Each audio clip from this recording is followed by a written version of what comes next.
Health and peace and happiness for everyone. Torah Adonai Timimah Meshivat Nafesh. The Torah of Hashem is pure, restoring the soul. We continue to discuss the question, do we lift up our eyes to see the greater, loftier goals that we aspire to achieve, or do we only see challenges and difficulties right in front of us? We discussed this question in Parashat Korach. We saw that Moshe Rabbeinu sees the greater goal, the higher goal, to bring Am Yisrael into Eretz Yisrael and spread the light of Hashem and the Torah from Eretz Yisrael to the whole world, while Am Yisrael only see the difficulties and challenges right in front of them, and therefore they don't have the strength and the motivation to overcome those challenges. In Parashat Shlach, we explained that Moshe Rabbeinu sends the mission of the representatives of the tribes to Eretz Yisrael so that they will reconnect Am Yisrael to the great goal of entering and creating Am Yisrael's home in Eretz Yisrael, as we said, to spread the light of Hashem and the Torah from there to the whole world. But even then, when they're in Eretz Yisrael and when they come back with the report, rather than focusing and raising their eyes to see the greater goal, they focus on the challenges and the difficulties, and therefore they are not motivated, they don't believe that they can overcome these challenges. And then we read about the decree that this generation will remain in the desert, will wait until there's a new generation that will have a new opportunity to enter into Eretz Yisrael. And this question continues with us into Parashat Korach. After the decree that they will remain in the desert, Am Yisrael is in a very low, a very difficult situation. What do they have to do now? All they have to do is wait a whole generation to die out so that the next generation will be given a new opportunity to enter into Eretz Yisrael. So what can this generation do? What's left for them to do? There's nothing left to do but to complain.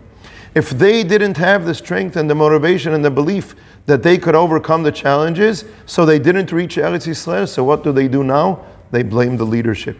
And this is one thing that people do when they don't have the strength, when they don't gain the strength, and they don't believe that they can overcome the challenges, they blame someone else for not overcoming those very same challenges. But what truly could they do? Let's go to a story in Masechet Ta'anit about Choni HaMe'agel. The Gemara tells us a story that he saw someone planting a carob tree, and he said to him, "Are you going to enjoy the fruits of this tree?" And the man planting the tree said, "No, it takes 70 years until the tree bears fruit." So Choni said to him, "So why are you planting this tree? Why are you spending your energies, devoting your energies to plant a tree that you will not enjoy?"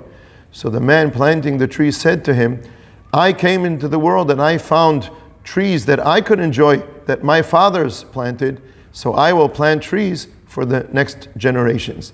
The Gemara goes on to say that Choni HaMe'agel fell asleep for 70 years. He wakes up after 70 years and he sees a man picking fruits from that carob tree. And he says to him, "Are you the one who planted this tree?" And he says, "No, I am his grandson." So sometimes there are generations, there are situations when we will not be able to fully achieve those higher goals. So some people will say, "Well, we can't achieve them, so let's give up. Either we want Mashiach now or peace now, or we're not going to do anything to help us advance towards that goal." But we have another option. We can say maybe my generation will not achieve Geulah Shlema, will not reach the full redemption, but we can make a contribution. We can plant trees, we can do something in the reality that our grandchildren will enjoy in the next generations. Look back to all our forefathers, those who did not see any light of redemption coming near them, those who did not see Am Yisrael gathering once again in Eretz Yisrael. Think of the first generations of modern Zionism, of the leaders, of the first settlers who came here. Did they see what we see today in Eretz Yisrael? How Am Yisrael is gathering, how we are recreating a center full of Judaism, full of Jewish values and Jewish light that we can spread to the world? They didn't see this, but they did their share. They planted what they could plant, and then their children and their grandchildren could continue that.